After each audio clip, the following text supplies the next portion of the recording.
everybody, welcome back. So, in part two, we left off talking about some of my early spiritual warfare experiences with respect to my health and some parts of my experience at work. But my personal relationships with close friends were also starting to take a sharp turn. Remember, I only have a small and select number of people, about two or three, that I considered friends. They don't know each other, and we all live in different states. These friends, who I've either known for a lifetime or at least 10 years, were starting to turn sour. First, they'd start making little jabs here and there on mild matters, like my preferences or my opinions, but I really didn't care because I've always believed it's okay to have a difference of opinion. I don't have to like what you like and vice versa, but the fact that I didn't care bothered them.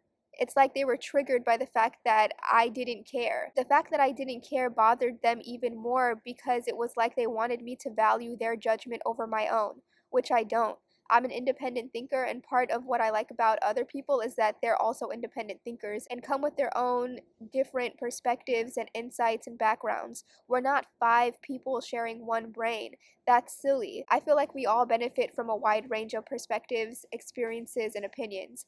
But then it escalated to them doing things like trying to triangulate drama between me and other people I didn't know. For example, one of my closest friends had another friend who I don't know. I've never met this person, I don't know this girl's name or anything about her, but my friend starts telling me stories about her and trying to bait me for my opinion on her, which I never shared because one, I don't know her, two, I just don't care, and three, it was really obvious to me what she was trying to do. She was trying to triangulate some drama, and it was also very obvious that she was telling this girl all of my business as well. But again, I never met her and I never formed or shared an opinion about her.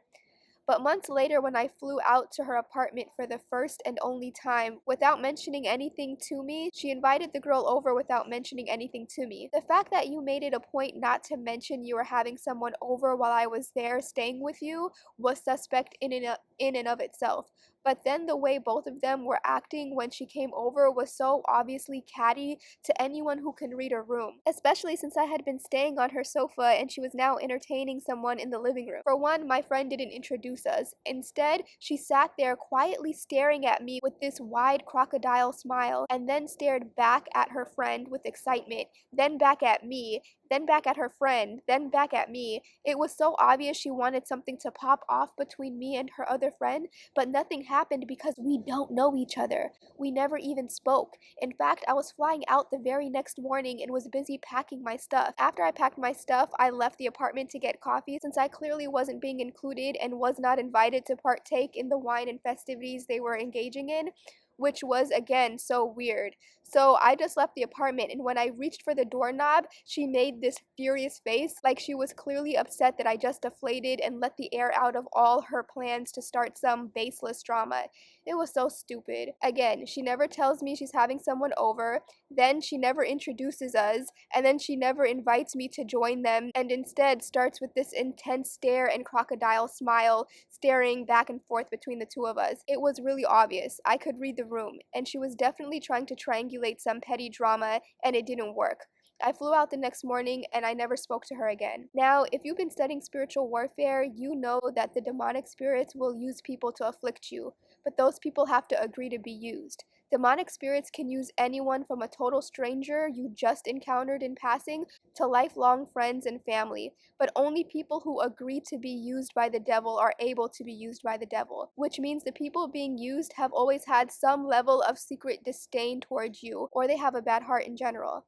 This particular friend, who was the first to start to turn on me, did a number of things during the time I was staying with her. Her and I actually used to work together, and she was the one that warned me about some of the people at the office that she didn't like and essentially described them as being two-faced, like our boss and about three other coworkers she didn't like. She had started working there months before me. She wouldn't have lunch with them, she wouldn't even have small talk with them unless it was about a work assignment. So I didn't have relationships with them either because I would have lunch with her and I would spend time with her after work. I never had an issue with the other coworkers, but I did agree with her that I also found our boss to be a micromanager and that I didn't like her managerial style. But I'd left that company over 10 years ago at this point, and so did all of our other coworkers. Only my friend and that boss still worked there. And when I was staying with her during that one and only time I flew out to her place, there was another incident where I was sleeping on her sofa and it was 8 a.m. and she quickly and quietly came into the living room to have a Zoom meeting with that same boss. She could have told me she was having a Zoom meeting in the living room. I was about to get up and leave anyway, but she quickly and quietly opens her laptop, immediately starts her Zoom meeting, then points her camera at me as I appear to be sleeping on her sofa. It was like she'd obviously been talking about me and was now trying to make me look bad by putting me on camera while I was sleeping on her sofa, which I could tell by her boss's reaction just made her look like a bad friend. There were several microaggressions that arose while I was there, but I needed to witness her doing that. I needed to see how devious and petty she could be, because I never would have thought she was capable of that had I not seen her do it. Prior to this experience, I thought I was a very good judge of character, so much so that I'd become so selective of who I associated with that I only talked to an average of 2 to 3 people. But this experience helped me realize 3 very important things. One, she helped me realize that some people can have a hidden hatred for you but want to stay connected with you for years. It was incredible. Two, she helped me realize you don't know how someone feels about you until you see how they'll treat you when they feel they have the upper hand. Whether they think you're down and out or they think you need them and you're in a vulnerable position, then you'll see how they really feel about you by how they treat you when they feel like they have the upper hand in the situation. And three, from that day forward, I learned that you can't trust any friendship or relationship, be it familial or professional or anything in between, until it has been tested with fire. So I don't trust anyone with anything important until I know with time, evidence, and experience that they are a tried and true quality person. And the quality of a person has nothing to do with their relationship with you. And the quality of a person has nothing to do with their relationship with you. It's who they are within themselves, no matter what the situation or who they're dealing with. So, as I said before, demonic spirits will try to use any person to afflict you, but that person has to agree to be a host to the demonic spirit, which means they already had some level of wickedness in them. The way this friendship turned and opened my eyes was definitely one of the greatest revelations of my entire spiritual warfare experience to date.